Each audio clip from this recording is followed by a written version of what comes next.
ओम कृष्णाय वासुदेवाय हरये परमात्मने प्रणतः क्लेशनाशाय गोविंदाय नमो नमः। हरे कृष्णा। आज है एकादशी, वो भी 3 साल में एक बार जो आने वाली पुरुषोत्तम माह की, और अभी चल रहा है पुरुषोत्तम माह। पुरुषोत्तम माह की एक बहुत ही अच्छी प्यारी सा ग्रंथ होता है, छोटा सा। इसमें 31 अध्याय होते हैं, हर एक दिन पढ़ने के लिए और सुनने के लिए। जो भी इसको पढ़ता है और सुनता है उसको वाजपेयी यज्ञ के बराबर फल मिलता है, और हर एक अध्याय को सुनने से हमें कई अनंत गुना फलों की प्राप्ति होती है। तो चलिए, हर दिन हम इसको सुन सकते हैं और पढ़ सकते हैं। आज हम पढ़ेंगे 11वां अध्याय। ये है पुरुषोत्तम महात्म्य की बुक। देखिए, ये इसमें से पढ़ेंगे। इसमें 31 अध्याय होते हैं। हरे कृष्णा।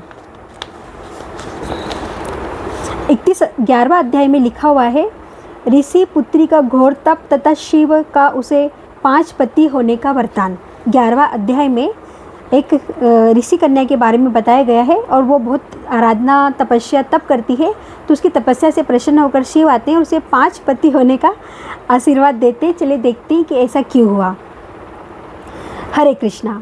नारद जी बोले, हे महामुने, ऋषि कुमारी जो तप मुनियों को भी दुष्कर कार्य है, वह उसे कैसे करने लगी, यदि यह हमें सुनाइए। श्री नारायण बोले, उस कल्याणी ने शांत सनातन 5 मुखी शिव का चिंतन कर अति दारुण तप आरंभ किया। सर्पों के आभूषण, नंद और भृगिगण से सेवित 24 तत्वों और 3 गुणों से समन्वित 8 महासिद्धियाँ, प्रकृति पुरुष से युक्त, मस्तक पर अद्र चद्र एवं जटा मुकुट से शोभित ऐसे भगवान शिव का ध्यान कर वह बाला ग्रीष्म ऋतु के सूर्य में पंच अग्नि के मध्य बैठकर परम तप करने लगी। हेमंत और शिशिर ऋतु में ठंडे जल में बैठकर मुख को जल के ऊपर करके तप करने लगी। उस समय वह ऐसे प्रतीत हुई मानो जल में कमलिन खिली है। सिर के नीचे काले बाल ऐसे शोभित होते थे मानो लताएं फैली हुई हो। शीत के कारण उसके ब्रह्मरंध्र से निकलता हुआ धुआं ऐसा प्रतीत होता था मानो कमल के मकरंद का पान करके भौरे निकल रहे हो। वह कोमलांगी कन्या प्रातः और सायंकाल धूम्रपान करके रहती थी, धुएं का पान करती थी।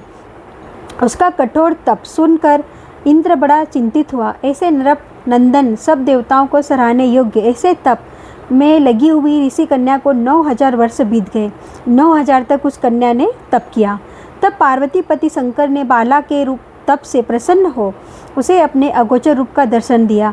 वह शिव का दर्शन पाकर झटपट खड़ी हो गई, मानव देह में प्राण वापस आ गए हो। वह तप से दुबली बाला हष्ट पुष्ट हो गई।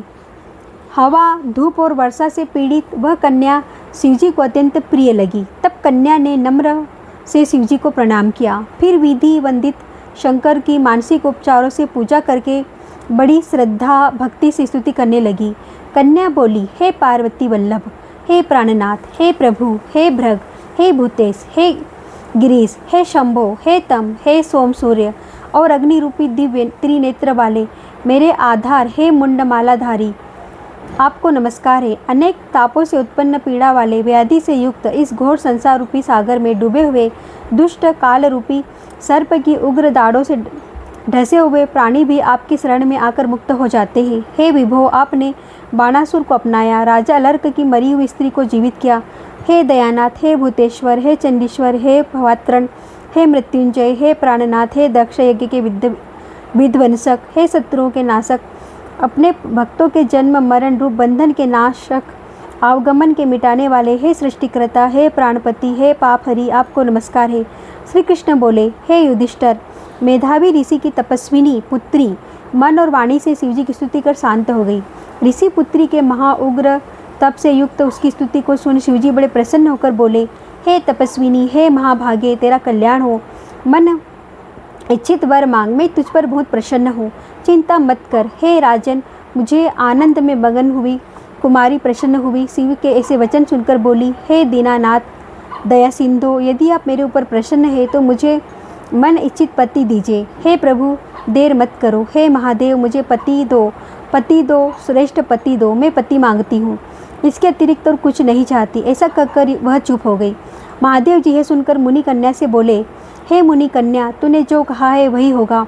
तूने 5 बार पति कहकर वर मांगा है, इसलिए हे सुंदरी, तेरे 5 पति होंगे और वे सब सूरवीर, धर्म धर्मवेत्ता, साधु, सत्यवादी, पराक्रमी, जवान, अपने गुणों से विख्यात, सत्य, प्रतिज्ञ, जितेंद्रिय, तुझे सब सुख देने वाले और सभी गुणवान राजकुल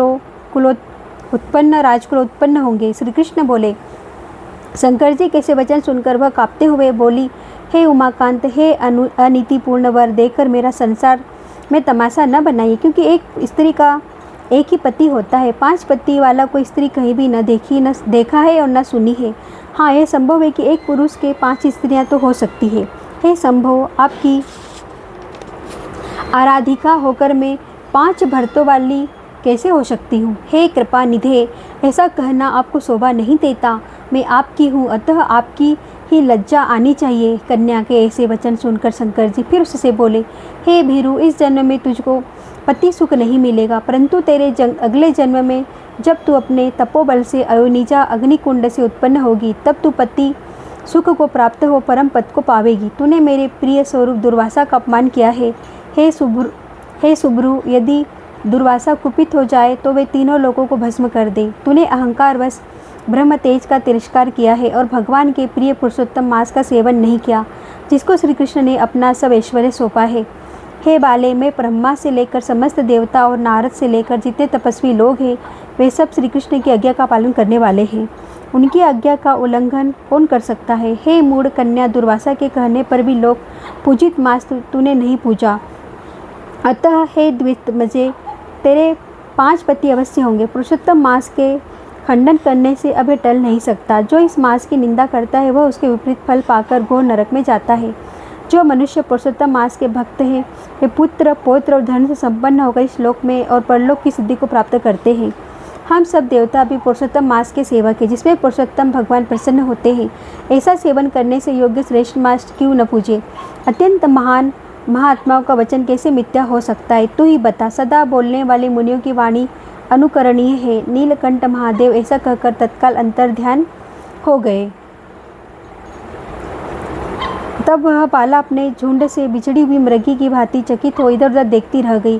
सूत जी बोले, हे मुनियों, दोष के चंद्रमा से युक्त भाल वाले सदाशिव के अंतर ध्यान होने पर, जैसे इंद्र को व्रतासुर दैत्य का व्रत करने पर भी ब्रह्म हत्या लगने के कारण चिंता हुई थी, उसी प्रकार मुनि कन्या को दुर्वासा के वचनों को उल्लंघन करने के कारण चिंता समा गई। बोलो पुरुषोत्तम भगवान की जय। इस तरह से अध्याय 11 संपूर्ण हुआ। अब हम कल पढ़ेंगे अध्याय 12। उसमें लिखा हुआ है कि द्रौपदी की अग्निकुंड से उत्पत्ति, श्री कृष्ण का पुरुषोत्तम व्रत का उपदेश। हरे कृष्णा हरे कृष्णा हरे कृष्णा।